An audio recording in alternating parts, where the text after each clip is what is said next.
पढ़ने को भी मिल जाता है। पर हमारे देश में एक ऐसा खानदान हुआ है जिसके इतिहास और वर्तमान को समझना लोगों के लिए कभी भी आसान नहीं रहा, जिसे देखने में लगता है कि ये घराना बहुत ही धर्म निरपेक्ष है, पर ये लोग सत्ता के इतने भूखे हैं जिसके लिए ये गिरगिट की तरह अपना नाम और रंग बदलते हैं।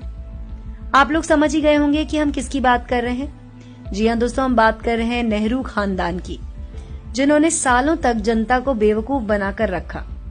आज आपको दिखाते हैं नेहरू खानदान के इतिहास से जुड़ी बेहतरीन जानकारी जो शायद आपको ना पता हो।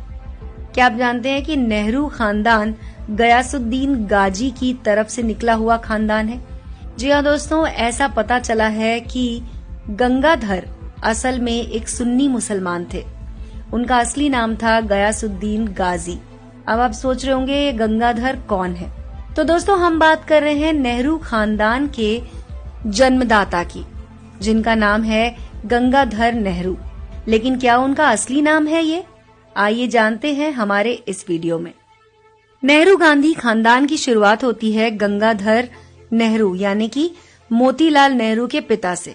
नेहरू उपनाम उन्हें बाद में मोतीलाल जी ने खुद लगाया।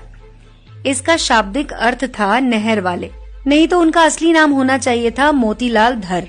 लेकिन जैसा कि इस खानदान को नाम बदलने की आदत थी, उसी के मुताबिक इनका नाम बदला गया। रॉबर्ट हार्डी एंड्रयूज की किताब a lamp for India the story of madame Pandit में उस तथा कथित गंगाधर का चित्र छपा है, जिसके अनुसार ये पंडित थे और इनका असली नाम था गयासुद्दीन गाजी। दरअसल नेहरू ने खुद की आत्मकथा में एक जगह लिखा कि उनके दादा यानी कि मोतीलाल के पिता गंगाधर थे। ठीक वैसे ही जवाहर की बहन कृष्णा हठी सिंह ने लिखा कि उनके दादाजी मुगल सल्तनत के नगर में कोतवाल थे। इतिहासकारों ने जब खोजा तो पाया कि बहादुर शाह जफर के समय में कोई भी हिंदू इतने महत्वपूर्ण ओहदे पर नहीं था और खोजबीन पर पता चला कि उस वक्त 2 नायाब कोतवाल हिंदू थे।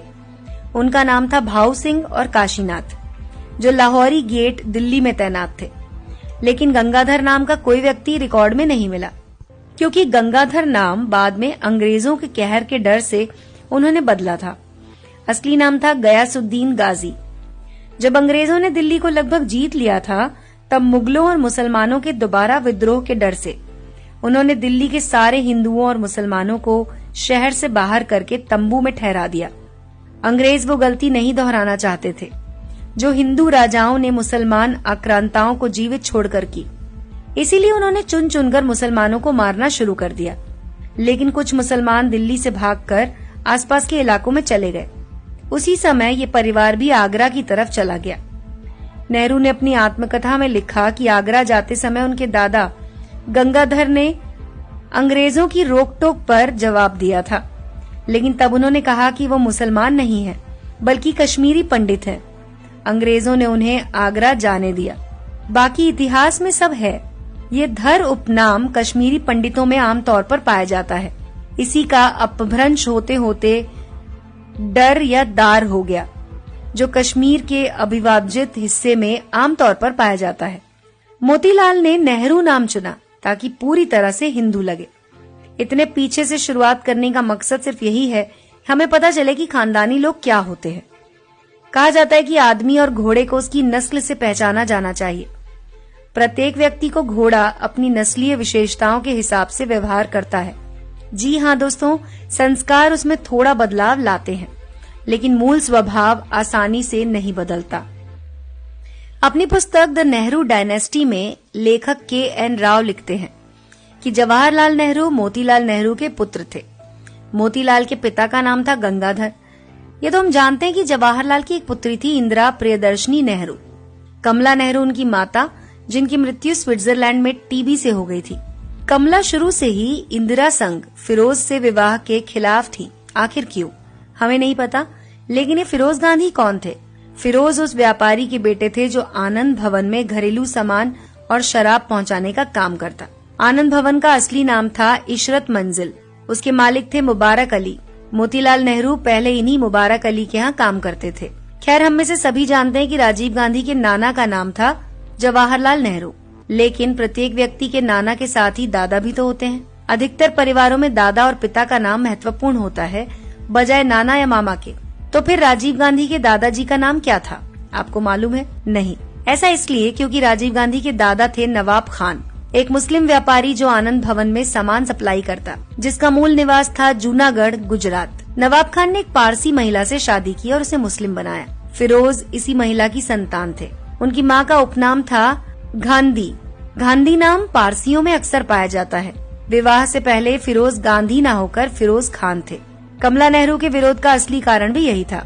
जी हाँ दोस्तों, राजीव गांधी पहले पारसी थे। ये मात्र एक भ्रम पैदा किया गया है। इंदिरा गांधी अकेलेपन और अवसाद का शिकार थीं। शांति निकेतन में पढ़ते समय रविंद्रनाथ टैगोर ने उन्हें अनुचित व्यवहार के लिए बाहर निकाल दिया था।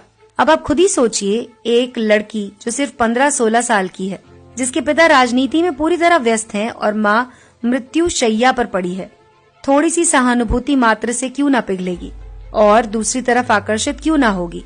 इसी बात का फायदा फिरोज खान ने उठाया और इंदिरा को बहला फुसलाकर उसका धर्म परिवर्तन करवाकर लंदन की एक मस्जिद में उससे शादी कर ली। नाम बदल दिया गया मैमूना बेगम।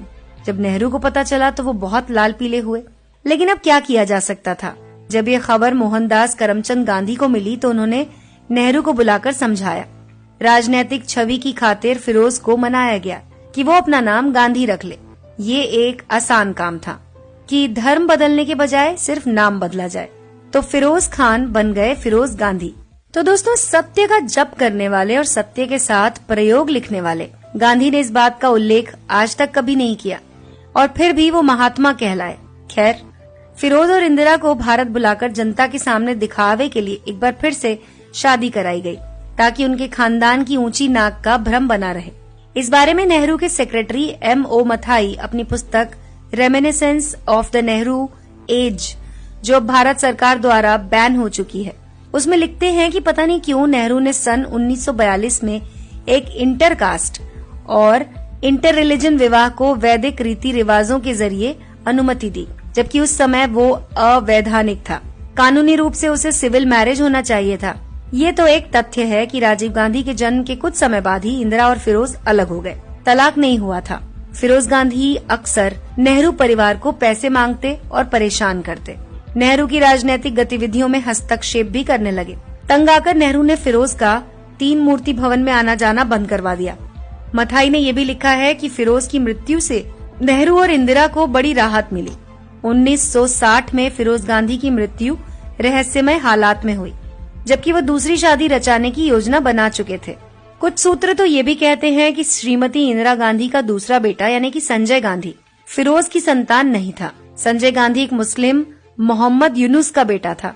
संजय गांधी का असली नाम दरअसल संजीव गांधी था, अपने बड़े भाई राजीव गांधी से मिलता जुलता। लेकिन संजय नाम की नौबत इस तरह आई क्योंकि उसे लंदन पुलिस ने इंग्लैंड में कार चोरी के आरोप में पकड़ लिया था और पासपोर्ट जब्त कर लिया था। ब्रिटेन में तत्कालीन भारतीय उच्चायुक्त कृष्ण मेनन ने तब संजीव गांधी का नाम बदलकर नया पासपोर्ट संजय गांधी के नाम पे बनवाया। इन्हीं कृष्ण मेनन साहब को भ्रष्टाचार